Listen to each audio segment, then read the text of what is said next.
እስቲ አንድ ጥያቄ ልጠይቃችሁ። ለአንድ አፍታ አስቡት። ለዘመናት ጠብቃችሁ በእንባ ተማጽናችሁ በስንት መከራ ያገኛችሁት ብቸኛ ልጃችሁን በ3 ዓመቱ ለእግዚአብሔር ሰጠዋለሁ ብላችሁ ከእቅፋችሁ ወጥታችሁ ለመስጠት የምትችሉ ይመስላችኋል? ይህ የአንድ እናትና የአንድ አባት ጨካኝ ውሳኔ ታሪክ አይደለም። ይህ ዓለምን ለማዳን ሲባል የተከፈለ ከደም በላይ የሆነ የመስዋዕትነት ታሪክ ነው። ታኅሳስ 3 ቀን ሰማይ ለምድር እጅ ያስነሳችበት፣ አንዲት የ3 ዓመት ሕፃን በእናቷ ጡት ፈንታ የመላእክትን ክንፍ ያገኘችበት፣ በምድራዊ ምግብ ፈንታ የሰማያዊ ህብስትን ያገኘችበት ቀን፣ ቤተ መቅደሱን በብርሃን የተጥለቀለቀበት ልዩ ቀን። ዛሬ ወደ ኋላ 2000 ዓመታትን እንመለሳለን። ወደ ኢየሩሳሌም ቤተ መቅደስ እንገባለን። የእናታችን የቅድስት ሐናን የልብ ጽናት፣ የካህኑን የዘካርያስን ድንጋጤ፣ የአይሁድን የክፋት ሴራ በዓይነ ሕሊናችን ነው። ይህ እንዲሁ ታሪክ ብቻ አይደለም። ይህ ስለ ቃል ኪዳን፣ ስለ መስዋዕትነት፣ ስለማይተኛው ስለ እግዚአብሔር ጥበቃ የሚተርክ የሁላችንም ሕይወት መስታወት ነው። ይህ የታኅሳስ 3 ቀን አስደናቂ ምስጢር። ክቡራንና ክቡራት ውድ ተመልካቾቻችን ቻናላችን እንደምታዩት ጀማሪ ነው። ነገር ግን ስለ ሰማዕታት ታሪክ፣ ስለ ቅዱሳን ገድል፣ ስለ ቤተ ክርስቲያን ታሪክ፣ ስለ ኦርቶዶክስ ሃይማኖታችን መንፈሳዊ ፊልሞችንና ታሪኮችን በሰፊው ለመስራት አስበናል። እናም ከልዑል እግዚአብሔር መልካም ፍቃድና እርዳታ ቀጥሎ የእናንተ ድጋፍ በእጅጉ ያስፈልገናል። እባክዎ ቪዲዮቻችን ላይክ፣ ቻናሉን ሰብስክራይብ በማድረግ እና የደወል ምልክቷን በማብራት ሀሳብ አስተያየታችሁን ኮሜንት ላይ በማስቀመጥ አብሮነታችሁ አይለየን። በስመ አብ ወወልድ ወመንፈስ ቅዱስ አሐዱ አምላክ አሜን። ታሪኩን ወደ ኋላ እንመልሰው። ጊዜው ከክርስቶስ ልደት በፊት 5480 ዓመት ዓለም ገዳማ ነው። ቦታው ደግሞ ናዝሬት። በዚያ ዘመን በናዝሬት ከተማ ውስጥ አንድ ትልቅ ቤት አለ። ይህ ቤት የቅዱስ አባታችን ኢያቄምና የቅድስት ሐና ቤት ነው። አይሁድ ሁሉ በስስት የሚያዩት ሀብት ያለበት ነበር። በጎች፣ ወርቅ፣ ክብር ሞልቶበታል። ነገር ግን ይህ ቤት አንድ ነገር ይጎድለዋል። ቤቱ የልጅ ድምፅ የለውም። በዚያ ዘመን በአይሁድ ባህል ልጅ አለመውለድ እንደ ትልቅ ኃጢአት ይቆጠር ነበር። ልጅ የሌለው ሰው ከእግዚአብሔር ጸጋና በረከት ያልተሰጠው ተብሎ ይጠራል። እስኪያስቡት ቅዱስ አባት በጎቹን እየነዳ ሲመለስ ቅድስት ሐና በረንዳ ላይ ቆማ ስትጠብቀው የሚቀበለው የሕፃን ሳቅ አይደለም። ቤቱ በሀብት የተሞላ ቢሆንም በውስጡ የነገሰው ዝምታ ብቻ ነበር። ጭል ያለ ወና ቤት። የሰዎች ሐሜት ደግሞ ቁስሉን ያመረቅዘዋል። ኢያቄም ወደ ቤተ መቅደስ ሄዶ መስዋዕት ለማቅረብ ሲዘጋጅ ካህናቱ ሳይቀር ሳለቁበት ነበር። አንተ እግዚአብሔር መስዋዕትነትን አይቀበልም፣ ልጅ የለህምና ከእኛ ራቅ የሚለው የአሽሙር ኃይለ ቃል እንደ ጦር ያስፈራዋል። ይህ ባልና ሚስት በንጽህናና በቅድስና እየኖሩ ሰዎች ግን እንደ ኃጢአተኛ ይቆጥሯቸዋል። ይህ የአእምሮ ስብራት በቃላት ሊገለጽ ከሚችለው በላይ ነው። ከዕለታት አንድ ቀን ግን የናፍቆቱ ጽዋ ሞላ። ቅድስት ሐና በአትክልት ስፍራ ስትዘዋወር አንዲት እርግብ ጫጩቶቿን ስትንከባከብ ተመለከተች። የእርግቢቱን ጫጩቶች በእናታቸው ክንፍ ስር ሲጫወቱ አየች። በዚህ ጊዜ ሐና የራሷን ሕይወት ረገመች። እንባዋ ፊቷን አረጠበው። ወደ ሰማይ አለቀሰች። ጌታዬ ሆይ ወፎች እንኳ ልጅ አላቸው፣ እጽዋትም ዘር ይተካሉ፣ ምድር ዘር ታበቅላለች። እኔ ግን ለምን እንደ ደረቅ መሬት እንደ ድንጋይ ሆንኩኝ? ለምን በእኔ ላይ ለምንስ አደረቅኸኝ? ለምንስ እኔን ብቻ ዘጋኸኝ? ብላ መሪር ልቅሶ። በሌላ በኩል ቅዱስ ኢያቄም የሰዎችን ስድብ መሸከም አቅቶት ወደ ተራራ ወጣ። ለ40 ቀናት ያህል ሱባዔ ገባ። ከእህልና ውሃ ተከለከለ። ልብሱ በእንባ እስኪጨቀይ ድረስ አለቀሰ። በዚህ የጭንቀት ጥግ ላይ የሆነው ግን ሁለቱም አንድ ወሳኝ ስዕለት ተሳሉ። እንዲህም አሉ፣ አምላካችን ሆይ ብትሰማን፣ ልጅንም ብትሰጠን፣ ወንድ ቢሆን በክህነት እንዲያገለግል፣ ሴትም ብትሆን መቅደስህን ጠርጋ መጋረጃህን ሰፍታ እንድታገለግል መልሰን ለአንተ እናስረክባለን። የእኛ እንድናደርጋት ብለን እናናስብም ብለው ተሳሉ። በዘፈቀደ የተነገረ ቃል አልነበረም። ይህ ከመከራ ጥልቀትና ከናፍቆት ረመጥ ውስጥ የወጣ የልብ ለቅሶ ነው። ሰማይ ይህንን የንጹሐን እንባ አደመጠች። የናዝሬቱ ዝምታ ሊሰበር የቀናት ዕድሜ ብቻ ቀረው። ነሐሴ 7 ቀን። ይህ ቀን ለኢያቄምና ለሐና እንደ ማንኛውም ቀን አልነበረም። የደረቀው ምድር የለመለመበት ዕለት ነበር። እግዚአብሔር የቅዱሳኑን ጸሎት ሰምቶ የሐናን ማኅፀን ባረከላት። የሁሉ አማላጅ በሥጋ ተጸነሰች። ነገር ግን ይህ ጽንስ እንደ ማንኛውም የሰው ልጅ ጽንስ አልነበረም። ገና በእናቷ ሆድ ውስጥ ሳለች ወደዚህ ዓለም ሳትመጣ እመቤታችን ድንቅ ታምራትን ታደርግ ጀመር። ቅድስት ሐና በምትሄድበት መንገድ ሁሉ ጥላዋ ያረፈበት ድውይ ይፈውሳል፣ እውር ያያል፣ ሽባም ይተረተራል። ድምጿን የሰማ ሁሉ ልቡ በደስታ ይሞላል።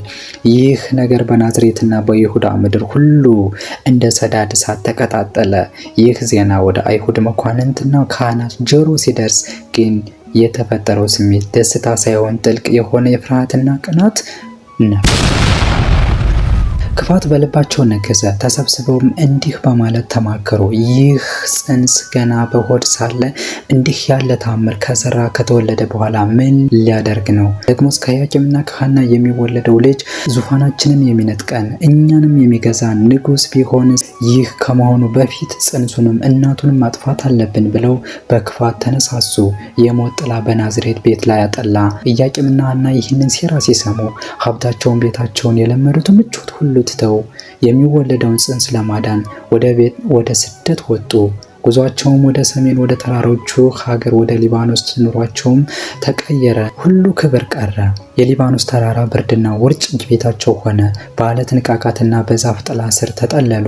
ነገር ግን በውስጣቸው ያለው ተስፋ ከምንም በላይ ብሩህ ነበር። ወራቱ ተፈጸመ።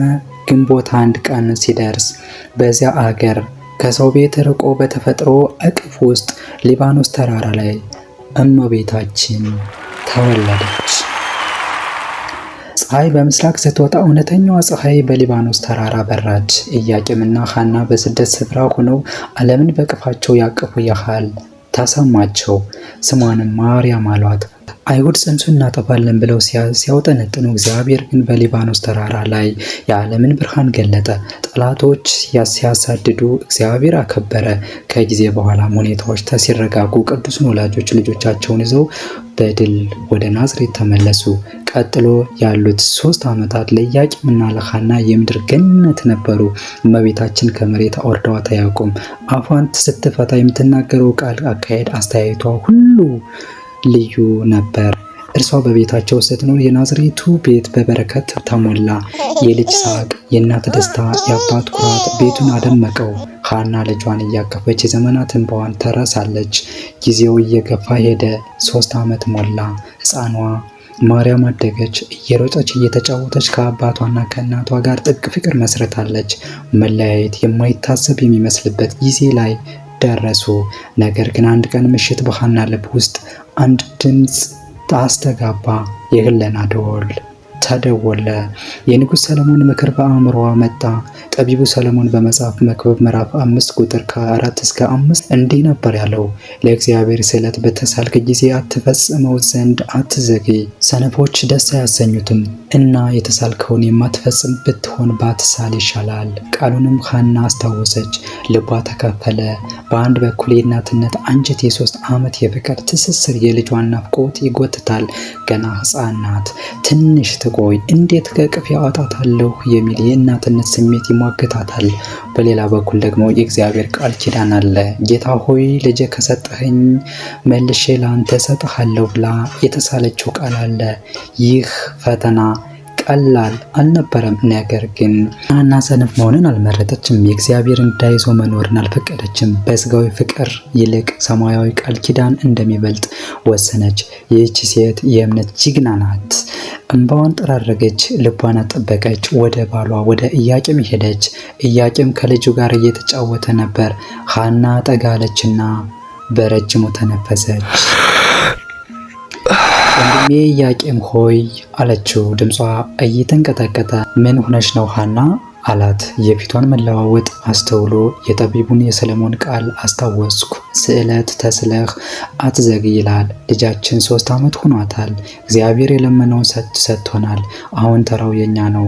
የገባነውን ቃል ኪዳንን ፈጽም። ልጃችን የስዕለት ልጅ ናት። የእኛ ሳትሆን የእግዚአብሔር ልጅ ናት። ወስደን ለቤተ መቅደስ አገልጋይ ትሆን ዘንድ እንስጣት አለችው። የኢያቄም ልብ ቀዘቀዘ። እንዴት አሁን ይችን የመሰለች ውድ ልጅ ገና ሕፃን በእርጅና ዘመኑ ያገኛትን ብቸኛ ልጅ እንዴት አሳልፎ ይሰጣል? የአባትነት ፍቅር አይሆንም ይለዋል።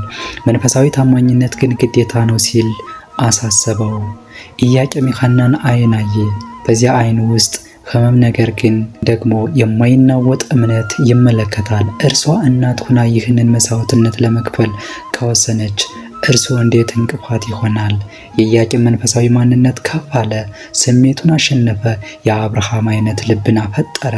ኢያቄም ልጁን አቅፎ ሳማት። ከዚያም ቀና ብሎ ሐናን እንዲህ አላት፣ ሐና ሆይ እውነት ብለሻል። ከእግዚአብሔር ጋር መጣላት አይበጀንም። የሰጠን ጌታ ልንከለክለው አይገባም። የእናትነት ፍቅርሽና አንጀትሽ ይይዝሻል ብዬ ፈርቼ እንጂ እኔማ ፍቃዴ ነው። ተነሺ፣ ለጉዞ እንዘጋጅ፣ ለአምላካችን የተሳልነውን እንፈጽም አለ። በዚያች ሌሊት በናዝሬት ቤት ውስጥ 2 ጉዞዎች ተዘጋጁ። አንደኛው የልብስና የስንቅ፣ ሁለተኛው ግን የማይታይ የልብ ጭንቀትና የመንፈስ ጥንካሬ ጓዝ ነበር። የናዝሬቱ ቤት ለ3 ዓመታት ያስተናገደውን ብርሃን ወደ ኢየሩሳሌም ሊሸኝ ተዘጋጀ። ነገ የጉዞ ቀን ነው። የቅዱስ ጉዞ ታኅሳስ 3 ቀን ንጋት ላይ የናዝሬት ፀሐይን ገና ብልጭ ስትል በኢያቄምና በሐና ቤት ውስጥ ግን የተለየ ድባብ ተፈጥሯል። ይህ ቀን ቤቱ ብርሃኑ የሚሸኝበት ቀን ነው። የ3 ዓመት ሕፃን ልጅ ከቅፍ አውጥቶ ለዘላለም ለመስጠት የተደረገ ዝግጅት። አባቶች ይህን ጉዞ ሲገልጹት አንድ ልብን የሚነካ አባባል ይጠቀማሉ። ሆድ ዘመድ ሳይወድ አፍ እህል ሳይለምድ። እስኪ ይህንን አባባል ልብ ብለን እንመልከተው። የ3 ዓመት ሕፃን ልጅ ገና ዓለምን አያውቅም። አጎት፣ አክስት፣ እህት፣ ወንድም፣ ዘመድ፣ ባዳ ሰው አይመርጥም፣ ወገን አይለይም። ሆዱ ዘመድ አልወደደም። ገና ይህ ጣፋጭ መራራ ነው ብሎ የዚህን ዓለም ግብ አልለመደም። ነጭ ወረቀት ያህል ያልተጻፈበት መጽሐፍ እናታችን ቅድስት ሐና እና አባታችን ቅዱስ ኢያቄም ወደ ቤተ መቅደስ ይዘው የሚሄዱት እንዲህ ያለውን ንጹሕ መስዋዕት ነው።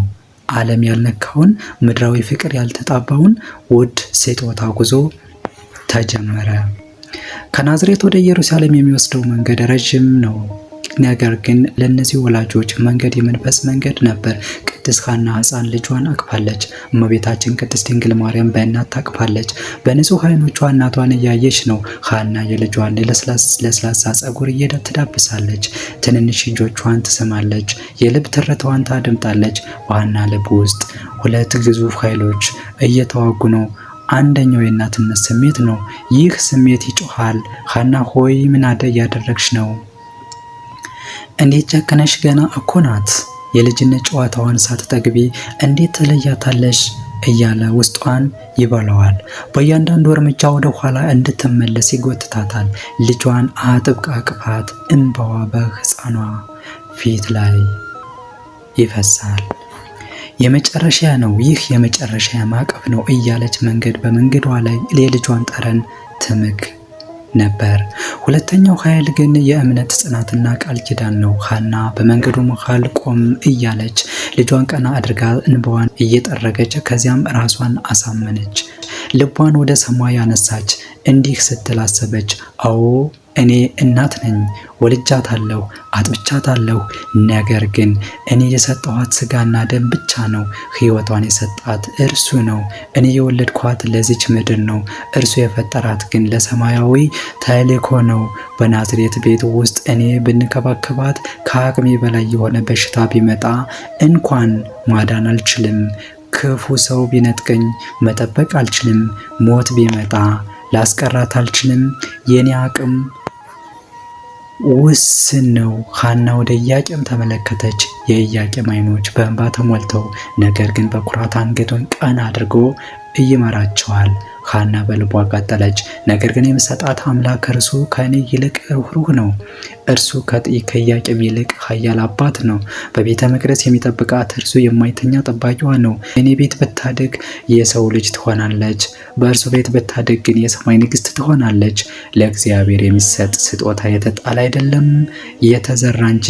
ዛሬ ዘሬን በቤተ መቅደስ እዘራለሁ፣ እርሱም ለዓለም የሚሆን ፍሬ አድርጎ ያሳድግልኛል ስትል አሰበች።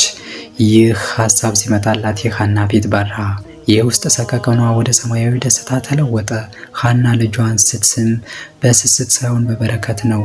ልጅ ሆይ ወደ እውነተኛው አባትሽ ቤት የወሰድኩሽ ነው፣ እርሱ ከአንቺ ጋር ይሁን እያለች እየመረቀቻት ኢየሩሳሌምና ቤተ መቅደሱ ከሩቅ መታየት ጀመሩ። ለሌሎች ሰዎች ይህ ጉዞ አንድን ሕፃን የመተው ጉዞ ሊመስል ይችላል። ለሐናና ለኢያቄም ግን ይህ ጉዞ ዓለምን የሚያድን የኪዳን ጉዞ ነው። የኢያቄም ጽናት እና የሐና ቆራጥነት ከስሜት በላይ የሆነ መንፈሳዊ ድልን አቀዳጅቷቸዋል። ቤተ መቅደሱ ደጃፍ ሲደርሱ ሐና የመጨረሻውንና ታላቁን ውሳኔ በልቧ ጸናች። ጌታ ሆይ ይህን ንጹሕ መስዋዕት ተቀበለኝ አለች። አሁን ቤተ መቅደሱ በር ላይ ናቸው። ካህናቱ ተሰብስበዋል። ህዝቡ ቆሟል። መለያየቱ ሊፈጸም ነው፣ ግን ደግሞ ዘላለማዊ አንድነት ሊጀመር ነው። የሰው ልጅ ታሪክ ሊቀየር በሩም ሊከፈት ነው። የሐና ጭንቀት ወደ ዘላለማዊ ክብር ተለወጠ። ኢየሩሳሌም ቤተ መቅደስ፣ የካህናቱ ዝማሬ፣ ልዩ የመዓዛ የጭስ ሽታና የቤተ መቅደሱ ግዙፍ የድንጋይ ግድግዳ ይታያሉ። ቦታው ግርማ ሞገስ ያለው እግዚአብሔር የሚመለክበት ታላቅ ስፍራ ነው። ኢያቄምና ሐና ከረጅም ጉዞ በኋላ እዚህ ደርሰዋል። የሐና እጆች እየተንቀጠቀጡ ውድ ስጦታቸውን ወደ ካህኑ ዘካርያስ ዘርግተዋል። ካህኑ የቤተ መቅደሱ አለቃ በክህነት ልብሱ ደምቆ የሽምግልና ግርማውን ተላብሶ ቆሟል። እርሱ የእግዚአብሔር አገልጋይ ብቻ ሳይሆን የዚህ ቤተሰብ ዘመድ ነው። ሕዝቡ ዙሪያው ተሰብስቦ ይህን ልዩ ክስተት ይመለከታል። ሐና በልቧ የወሰነችውን ቆራጥነት በተግባር ለመፈጸም የ3 ዓመቷን ሕፃን ማርያምን ወደ ዘካርያስ እጅ አስጠጋች። አባታችን ሆይ ይህች ልጅ የእግዚአብሔር ስጦታ ናት። እንደ ቃላችን ልጃችን መልሰን ለእሱ ሰጥተናል፣ ተረከበን አለች። ቅድስት ሐና ዘካርያስ እጆቹን ዘርግቶ ሕፃኗን ተቀበለ። በዚያ ቅጽበት በቤተ መቅደሱ ቅጥር ግቢ ውስጥ አስደናቂ ነገር ተከሰተ። ሕፃኗ ማርያም በዘካርያስ እጆች ላይ ስትቀመጥ ፊቷ እንደ ፀሐይ አበራ፣ እንደ ንጹሕ ዕንቁም አንጸባረቀች። ውበቷና ንጽህናዋ የካህኑን ልብ አስደነገጠው። በዙሪያው የነበሩ ካህናት፣ ሕዝቡ ሁሉ ትንፋሻቸውን ዋጡ። ይህቺ ተራ ሕፃን አይደለችም፣ ከመሬት የተገኘች ነገር ግን የሰማይ ጸጋን የተሞላች ልዩ ሕፃን ናት። ነገር ግን የዘካርያስ ፊት ላይ የነበረው ፈገግታ ቀስ በቀስ እየከሰመ መጣ። አድናቆቱ ወደ ግራ መጋባት፣ ከዚያም ወደ ጥልቅ ጭንቀት ተለወጠ። ዘካርያስ ዙሪያውን ተመለከተ። የሚያየው ነገር አስፈራው። ቤተ መቅደሱ የተሰራው ከግዙፍ ድንጋዮች ነው። ግድግዳው ቀዝቃዛ ነው፣ ወለሉም ጠንካራ ነው። እዚህ ቦታ የሚሰማው የካህናት ድምፅና የእንስሳት ጩኸት ብቻ ነው። ይህ ቦታ የእሳትና የደም ስፍራ ነው። የሕግና የሥርዓት ቦታ ነው። ዘካርያስ ሕፃኗን አየ። እጆቿ እንደ አበባ ዛላ የለሰለሱ ናቸው። ሰውነቷ እንደ ብርጭቆ የጠራ ነው። ገና የ3 ዓመት ለስላሳ ሕፃን እናማ እንደ አስፈሪ እውነት ዘካርያስን መታው። ይህ ቦታ ለእርሷ የሚሆን አይደለም። የኦሪት ሕግ ስለ መሥዋዕት አቀራረብ ይናገራል፣ ስለ በዓላት አከባበር ይደነግጋል። ነገር ግን በኦሪት ታሪክ በቤተ መቅደስ ስርዓት ውስጥ ሕፃናትን እንዴት ማሳደግ እንደሚቻል የሚገልጽ አንድም አንቀጽ የለም። ቤተ መቅደሱ የሕፃናት ማቆያ አይደለም። ቤተ መቅደሱ እናትና አባት የሚከተቡበት ቦታም አይደለም። ዘካርያስ ተጨነቀ። ላብ ከግንባሩ መንጠብጠብ ጀመረ። ወላጆቿ ኢያቄምና ሐና ስለታቸውን ፈጸሙ። ሊሄዱ ነው። እነርሱ ወደ ናዝሬት ሲመለሱ ይህች ሕፃን ከማን ጋር ትቀራለች? ዘካርያስ በልቡ ይጠይቅ ጀመር። ጥያቄዎች እንደ ጦር ይወረወሩበታል። አምላኬ ሆይ ይህንን አደራ እንዴት እወጣዋለሁ? እናቷ ጡት እያጠባቻት፣ እያቀፈች፣ እያጫወተቻት አሳድጋታለች። እዚህ ግን ማን አለ? ካህናቱ ወንዶች ናቸው። ስራቸው መሥዋዕት ማሳረግና ማጣን ነው። ይህችን የመሰለች ሕፃን ማን ያቅፋታል? የዘካርያስ ጭንቀት ከልቡ አልፎ በአፉ ወጣም። ሕዝቡ ሁሉ በሚሰማበት ቃል ድምፁን ከፍ አድርጎ ተናገረ። ወገኖች ሆይ ይህ ነገር ይከብደኛል። ይቺ ሕፃን እኮ ሥጋና ደም ናት።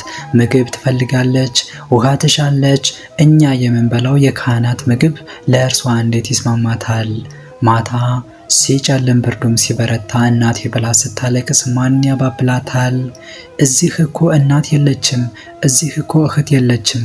እዚህ እኮ ቀዝቃዛ ድንጋዮችና ካህናት ብቻ ነን ያለነው። ይህችን ሕፃን በመቅደስ እሳት ውስጥ እንዴት ያኖራታለሁ? ምን እናበላታለን? ምንስ እናጣጣታለን? ምንስ እናለብሳታለን? የዘካርያስ ጥያቄዎች በቤተ መቅደሱ አደባባይ ላይ አስተጋቡ። ሁኔታው ተወጠረ። የሰው ልጅ ጥበብ ጫፍ ደረሰ። የኦሪት ስርዓት አቅሙ ለዚች ልዩ ሕፃን እንደማይመጥን ታወቀ። ቤተ መቅደሱ ለታላላቅ ሰዎች ቢዘጋጅም ለዚች ትንሽ ሙሽራ ግን ጠበበ። ምን እናድርግ? ወደ ቤቱ መልሳት እንዳንል ስለት ነው። እዚህ ትኖር እንዳንል ደግሞ የሚንከባከባት የለም የሚለው ሐሳብ ሁሉንም አስጨነቀ። በዚያች ጭንቀት ሰዓት ሁሉም አይኖች በሕፃኗ ማርያም አረፉ። እርሷ ግን አልተጨነቀችም፣ አልፈራችምም። በካህኑ ዘካርያስ እጅ ላይ ሆና በንጹህ አይኖቿ ወደ ሰማይ ትመለከት ነበር። እርሷ የምታውቀው አዋቂዎች የማያውቁት ምስጢር ያለ ይመስል ዝም ብላ ትጠብቅ ነበር። የሰው መላ ሲጠፋ የእግዚአብሔር መላ ይጀምራል። ምድር መልስ ስታጣ ሰማይ ጣልቃ ይገባል። ልክ በዚህ የጭንቀት ጫፍ ላይ ሁሉም ሰው አንገቱን ደፍቶ መፍትሄው ምንድነው ብሎ በሚንሰለሰልበት ቅጽበት እግዚአብሔር ምላሽ ሰጠ። ድንገት የቤተ መቅደሱ ግዙፍ የድንጋይ ጣሪያዎች የተከፈቱ ይመስል ከጉልላቱ በላይ ከሰው አእምሮ በላይ የሆነ የሚያንጸባርቅ ነጭ ብርሃን ተገለጠ። አየሩ ተቀየረ። ቀድም የነበረው የጭንቀት ክብደት ደስ በሚል ሰማያዊ መዓዛና የቅድስና መንፈስ ተተካ። የንፋስ ሽውታ ሳይሆን የክንፍ መርገብገብ ድምፅ ተሰማ። ሁሉም ሰው ቀና አለ። ዓይኖቹ ሁሉ ወደ ሰማይ አነጣጠሩ። ከብርሃኑ መካከል ግርማው የሚያስፈራው መልአኩ እንደ መብረቅ የሚያበራ ክንፎቹ እንደ ቀስተ ደመና ያሸበረቁ አንድ ታላቅ መላእክት እየወረደ ነበር። እርሱም ቅዱስ ፋኑኤል ነው። በእጆቹ የያዘው ነገር ለምድራዊ ዓይን እንግዳ ነበር። በአንደኛው እጁ ከወርቅ የተሰራ በውስጡ የገነት ሽታ ያለው ሰማያዊ ምግብን የያዘ የሞሰብን ይዟል። በሌላኛው እጁ እንደ አልማዝ የሚያብለጨልጭ ሰማያዊ መጠጥን የያዘ ጽዋ ይታያል። ካህናቱ ደነገጡ። ዘካርያስ ተንቀጠቀጠ። ይህ ሰማያዊ ክብር ለእነርሱ የመጣ መስሏቸው ነበር። ካህናት ናቸውና አገልጋዮቹ ናቸውና እጃቸውን ዘርግተው ወደ መልአኩ ተጠጉ። ሊቀበሉት ፈለጉ። ነገር ግን መልአኩ ቅዱስ ፋኑኤል ወደ እነርሱ አልወረደም። ወደ ላይ ቀረራቀባቸው እንጂ ወደ ኢያቄምና ወደ ሐናም አልሄደም። ይህ ሰማያዊ ማዕድ ለአዛውንቶቹ የተላከ አይደለም። የመልአኩ ፊት ትኩረት በአንድ አቅጣጫ ብቻ ነበር። ሁሉም በየተራ መልአኩ ይዞት የመጣውን ስጦታ ለመቀበል ቢጠጉም ሰማያዊ መልእክተኛው ግን ወደ ላይ ከፍ ያለ መልእክቱ ባለቤት እንዳልሆኑ አረጋገጠላቸው። በመጨረሻ ግን የ3 ዓመት እንግዳቸውን ወደ መልአኩ ሲያስጠጓት ቅዱስ ፋኑኤል ቀስ ብሎ ወረደ። ልክ እመቤታችንን ፊት ለፊት ሲደርስ ያንን ግዙፍ ሰማያዊ ግርማውን ዝቅ አደረገ። በፍቅርና በታላቅ አክብሮትም ተጠጋት። በዚህ ጊዜ በቤተ መቅደሱ ታሪክ ታይቶ የማይታወቅ የተመልካችን ልብ የሚያቀልጥ ታላቅ የክብር ትዕይንት ተፈጠረ። መልአኩ በምድር ላይ አልቆመም። ይልቁንም በእግዚአብሔር ኃይል ሕፃኗን ማርያምን ከመሬት ወደ ላይ አነሳት። እመቤታችን በአየር ላይ ተንሳፈፈች። መልአኩ ቅዱስ ፋኑኤል 2 ግዙፍ ክንፎቹ ነበሩት። አንደኛውን ክንፉ ከስሯ ጋረደላት፣ እንደ ምንጣፍም እንደ ዙፋንም ሆነ። አንዱን ክንፉን ከላይ ጋረደላት። በዚህ ሁኔታ መልአኩ ያመጣውን ሰማያዊ ህብስት ቆርሶ አጎረሳት። እንደ እናት አቀፋት፣ እንደ አባት አበላት፣ እንደ አገልጋይ አገለገላት። ያ ሁሉ የካህኑ ዘካርያስ ጥያቄና ጭንቀት በአንዲት ሰከንድ ውስጥ በመልአኩ ክንፍ ስር መልስ አገኘ። ምግቧ ሰማያዊ ህብስት ሆነ፣ መጠጥ ሰማያዊ ጽዋ ሆነ፣ መጋረጃዋ የመልአኩ ክንፍ ሆነ እና ጥላዋ የእግዚአብሔር ክብር ሆነ። ሕፃኗ ማርያም ከመሬት ከፍ ብላ በመልአክ እጅ ስትመገብ ያየው ማህበር ካህናቱ ፍርሃቱ ወደ ታላቅ አድናቆት ተለወጠ። ይህ ነገር ከዚህ በፊት ተሰምቶ ታይቶም አይታወቅም። ካህኑ ዘካርያስ ቀደም ሲንጠባጠብ የነበረው የጭንቀት ላብ አሁን በደስታ ተተክቷል። ኢያቄምና ሐና እርስ በርሳቸው ተያዩ። ቅድም የነበረው ለያየት ህመም በኩራትና በደስታ ተተክቷል። ልጃቸውን የሰጡት ለሰው መስሏቸው ነበር። አሁን ግን የተረከባቸው የሰማይ ሰራዊት ጌታ እንደሆነ አረጋገጡ። ሐናና ኢያቄም ልባቸው አረፈ። አምላኬ ሆይ እኔ ከማሳደጋት በላይ አንተ አሳድግልኝ፣ እኔ ከመመግበት በላይ አንተ መግበህልኝ፣ ቃሌን ጠብቄ የሰጠው አንተ ደግሞ ቃልህን ጠብቀህ ተረከብከኝ። ክብር ምስጋና ላንተ ይሁን አለች። ጻድቂቱና በዚያን ቀን በቤተ መቅደስ ውስጥ የነበሩት የድንጋይ ግድግዳዎች ሳይቀሩ በምስጋና የተሞሉ ሆኑ። ጭንቀት ጠፋ። እመቤታችን ለ12 ዓመት የምትኖርበትን አዲሱን ሰማያዊ ሕይወቷን በክብር ተጀመረ። ሰው ሲጨነቅ እግዚአብሔር እንዴት እንደሚሰራ የታየበት፣ ምድር ለሰማይ ስጦታ የሰጠችበት ድንቅ ቀን ሆነ። ታኅሳስ 3 ቀን ይህ ቀን እመቤታችን በእንደዚህ አይነት የተአምራት ወደ ቤተ መቅደስ የገባችበት ቀን ነው። በዓታ ለማርያም ቤተ መቅደሱ ውስጥ ሰላም አለ።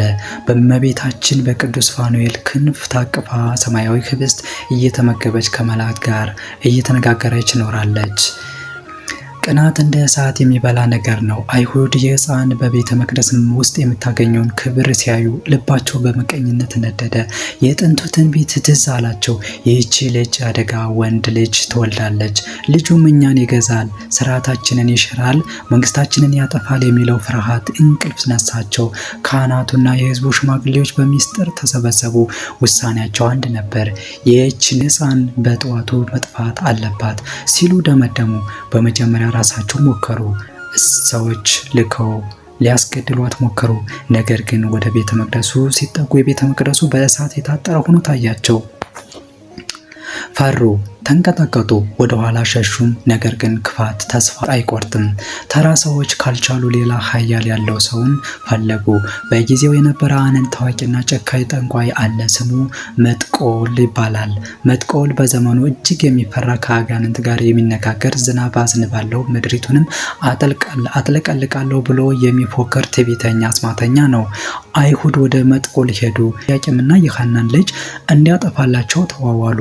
ዋጋው ቀላል አልነበረም።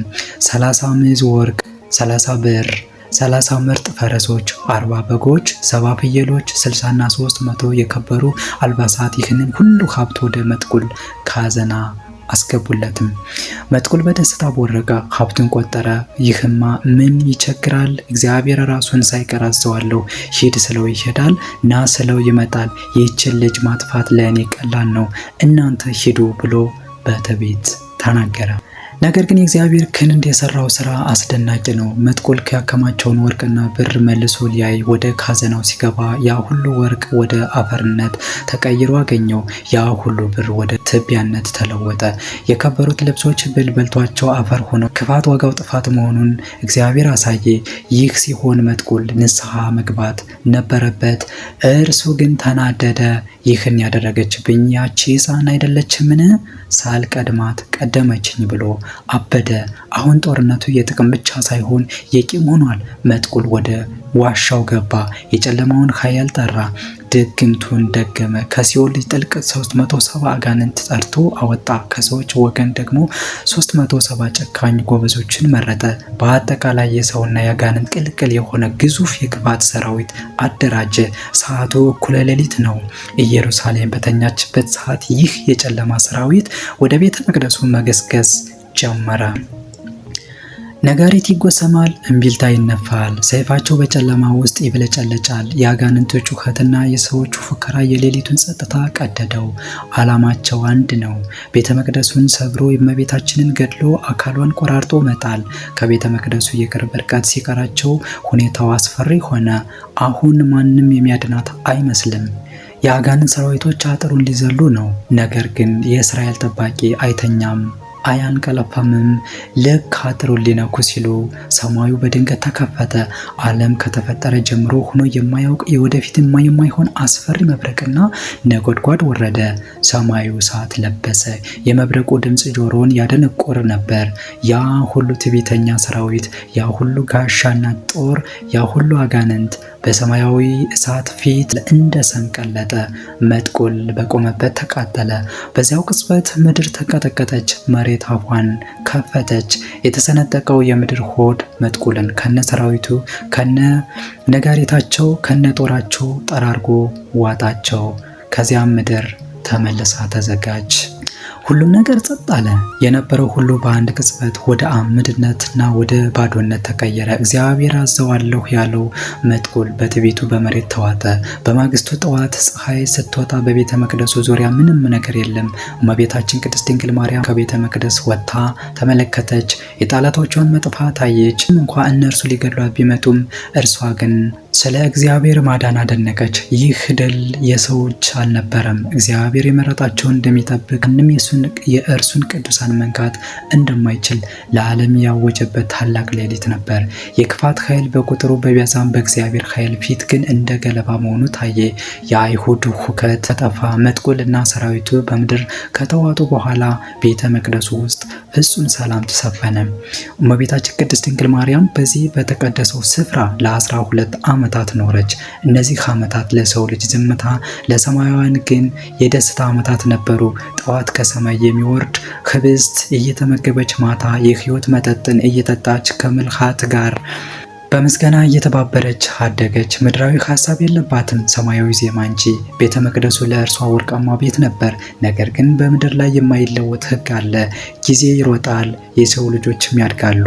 ያቺ የ3 ዓመት ህፃን አሁን የ15 ዓመት ወጣት ሆነች። በኦሪት ህግ መሰረት አንዲት ሴት ለአካል መጠን ከደረሰች በኋላ በቤተ መቅደስ ውስጥ መኖር አይፈቀድላትም። ቤተ መቅደሱን የጸሎት ቦታ እንጂ የመኖሪያ ቤት አይደለምና። ስለዚህ እንደገና አንድ ጥያቄ ተነሳ። ከ12 ዓመታት በፊት ምን እናበላታለን ብለው ተጨንቀው የነበሩት ካህናት አሁን ደግሞ ከዚህ በኋላ የት ትሄድ? በዚህ ከቀጠለ ርዕሷን ብለው የሚመጡ ጎረምሶች ቤተ መቅደሳችንን ያረክሱብናል። ስለዚህ ለማን እንስጣት የሚል አዲስ ጭንቀት ያዛቸው። ወደ ቤተሰቦቿ ትመለስ እንዳይሉ ኢያቄምና ሐና አርፈዋል፣ በሕይወት የሉም።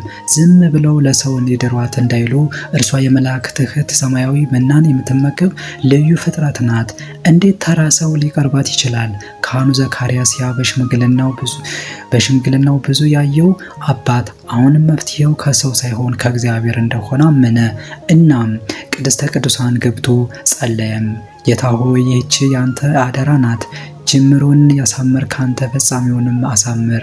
የሚጠብቃት የሚንከባከባት ታማኝ ሰው ምረጥ ብሎ በጸሎት ተማጸነ። መልሶ ወዲያውኑ መጣለት።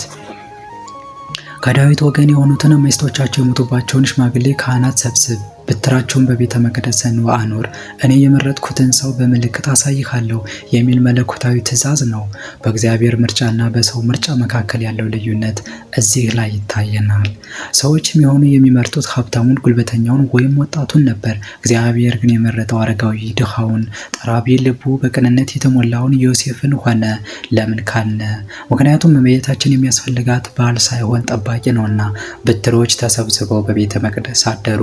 በማግስቱ ካህኑ ዘካርያስ ገብቶ ሲያይ አንድ አስደናቂ ተአምር ተፈጠረ።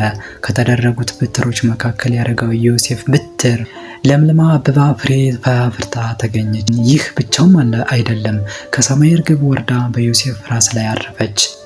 ዕጣ ቢጥሉም ለእርሱ ወጣለት። በሶስት ምስክር አረጋዊ ዮሴፍ ጠባቂዋ እንደሚሆን ተረጋገጠ። ምልክቱ ግልጽ ነበርና እግዚአብሔር ለድንግል ማርያም የመረጠው ጠባቂ እርሱ ነው። ከ12 ዓመታት በፊት በሐና እቅፍ የገባችው ይህች ሕፃን ዛሬ በአረጋዊ ዮሴፍ ጥላ ስር ወጣች። ከቤተ መቅደሱ ወርቃማ ግድግዳዎች ወጥታ ወደ ናዝሬት ወደ ዮሴፍ ድሃ ጎጆ አመራች። ይህ ሽግግር ዝም ብሎ የቦታ ለውጥ አይደለም። ይህ የቃል ኪዳኑ ታቦት ከድንጋዩ መቅደስ ወጥቶ ወደ እውነተኛው ዓለም ወደ ሕዝቡ መሃል የመጣበት ሂደት ነው። በቤተ መቅደስ መላእክት ያገለግሏት ነበር። አሁን ደግሞ መላእክት አለቃን ደስ ይበልሽ የሚል ቃልን ለመስማት ወደ ናዝሬት ወረደች። ዓለምን ለማስዳን ቀኑ ቀርቧልና ይህ የኔና የእናንተ ሕይወት መስታወትም ነው። የሐናን እንባ አስታውሱ። እግዚአብሔር ዝም ያለ ሲመስል በጓዳችን ሆነን ያፈሰስነውን እንባ መሬት እንደማይወድቅ ሐና ምስክር ናት። የዘገየ የሚመስለው መልስ ጊዜው ሲደርስ ዓለምን የሚያበራ ብርሃን ሆኖ ይመጣል። የ3 ዓመት ሕፃን ልጇን የሰጠችው እናት ዓለምን የሚታደግ አምላክን የተቀበለች። የምንሰጠው ነገር ትንሽ ሊሆን ይችላል፣ ለእግዚአብሔር የሰጠነው ግን አብቦና ፈርቶ ይመልስልናል። የዘካርያስን ጭንቀት እናስታውስ። ምን እናበላታለን? ዛሬም እኛ እንዴት ይሆናል ብለን በኑሮ ጉዳይ በሌላ ጉዳይ የምንጨርቅ ስንቶቻችን ነን? የሰው እጅ ሲያጥር የእግዚአብሔር እጅ ይረዝማል። የምድር ሞሰብ ሲደርቅ የሰማይ ሞሰብ ይወርዳል። የደረሰው አምላክ ዛሬም ለእኔና ለእናንተ ይድረስልን። የአይሁድን የመጥቁልን ሴራን አስታውሱ። በሕይወታችን ላይ የሚነሱ ማናቸውም የክፋት ኃይሎች እንደዛ ሰራዊት በቅጽበት ይበተናሉ። እግዚአብሔር ወዳጆቹን ይጠብቃልና የድንግል ማለጅነት የእግዚአብሔር ጥበቃ ከክፉ ሁሉ ይሰውረናል። ዛሬ በዓታ ነው። እንኳን አደረሳችሁ፣ አደረሰን። እመቤታችን ወደ ቤተ መቅደሱ የገባችበት ቀን እኛስ ልባችንን አጽድተን ወደ ቤተ መቅደስ ለመግባት እና አካላችን ሕያው ቤተ መቅደስ ለማድረግ ዝግጁ ነን? ጥያቄውን ኮሜንት ላይ እንደ ሐና ቃላችንን ጠብቀን እንደ ኢያቄም በፈቃደኝነት ታዘን እንደ ዘካርያስ አምነን እመቤታችን በምስጋና ለመቀበል ፈቃደኞች ነን? ይህ በዓል የቃል ኪዳን በዓል ነው። የእመቤታችን በረከት፣ የቅዱሳን ወላጆቿ ረድኤት፣ የሊቀ መላእክት ቅዱስ ፋኑኤል ጥበቃ በሁላችን ላይ ይደር። ከኢየሩሳሌም ቤተ መቅደስ እስከ ናዝሬት የጓዘችው እናታችን የሕይወታችንን ጉዞ ተባርክልን። ለዛሬው ያዘጋጀንላችሁ ይህን ይመስላል። ይህ ታሪክ እንደጠቀማችሁ ተስፋ እናደርጋለን። እንደዚህ ያሉ ታላላቅ መንፈሳዊ ታሪኮችን እንዲደርሷችሁ ኦርቶዶክስ ተዋሕዶን ሳብስክራይብ ማድረጋችሁን እንዳትረሱ። መልካም በዓል። ስብሐት ለእግዚአብሔር ወለወላዲቱ ድንግል ወለመስቀሉ ክቡር አሜን። በሚቀጥለው ዝግጅታችን እስክንገናኝ ሰላም ከሁላችሁ ጋር ይሁን። አሜን።